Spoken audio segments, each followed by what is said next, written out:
Assalamu alaikum wa rahmatullah. Le prophète sallallahu alayhi wa sallam nous dit dans un hadith au Sahih que l'on retrouve dans Sahih at-Tirmidhi: Inna Allah idha ahabba qawman ibtalahum. Lorsqu'Allah Jalla fi'ula aime un peuple, il l'éprouve. Et cela nous permet de réfléchir en prenant du recul. Lorsque l'on voit parfois les calamités, que l'on voit comment est-ce que les gens sont éprouvés, que l'on voit aussi que les musulmans peuvent être aussi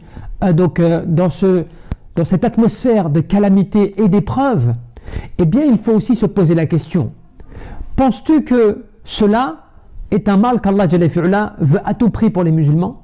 Est-ce que cela est un mal pour ceux qui croient en lui et qui l'adorent? Alors que le prophète sallallahu alayhi wa sallam nous dit que lorsque Allah Jalla fi'ula aime un peuple, il l'éprouve.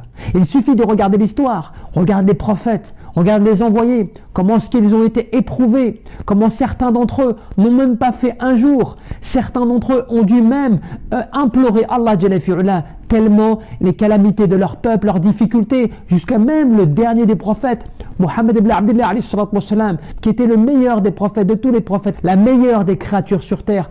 Allah Jalla fi'ula l'a éprouvé par les calamités, par les épreuves, par les conflits, par tout plein de choses comme cela qu'il a dû supporter et vivre avec ses compagnons qui imploraient Allah Jalla fi'ula.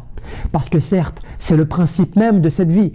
Allah Jalla fi'ula nous rappelle: Alladhi khalaqal mawta wal hayata liyabluwakum ayyukum ahsanu amala. Je n'ai créé la vie et la mort uniquement que pour vous éprouver et voir ceux d'entre vous qui allaient le mieux agir.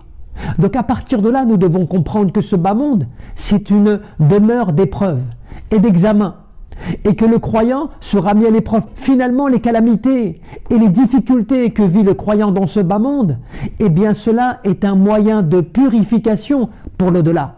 Imagine que tu ne vives absolument rien de mal dans ce bas monde et que tu doives rendre des comptes de tout ce que tu auras fait dans l'au-delà, bien sûr avec les conséquences. Tu voudrais peut-être alors qu'on t'éprouve dans ce bas monde ou que tu subisses dans ce bas monde pour ne pas à devoir subir dans l'au-delà. Donc il faut comprendre la sagesse, comprendre qu'Allah Jalla fi'ula n'éprouve pas ses adorateurs et n'éprouve pas justement le peuple qu'il aime pour rien.